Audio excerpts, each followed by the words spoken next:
Deməli, dünən mən buranı çəkmişdim. Bu turbalar hələ yerindeydi.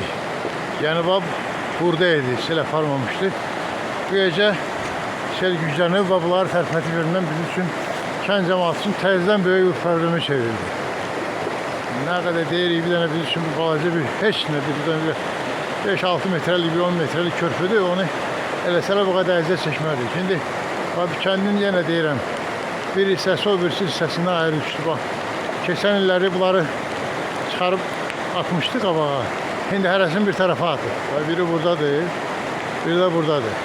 Şimdi bunlar batıb bunları çıxarmaq, təzədən yerinə qoymaq çox böyük əziyyət, çox böyük xərc tələb edən bir şeydir. Xahiş edərdik ki, mən çalışacağım o dövlət avtomobil yollarına agentliyinə göndərim bu videonu. Bizim yolu onsuz çəkirlər, Cənab Prezident. Bu ayrı yol çəkilir.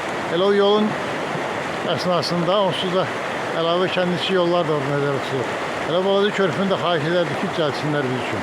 Yəni, çox əziyyət çəkilir bu körpülərə görə. Kəndin tamam bir hissəsini o birisindən ayıran bir yerdir bu.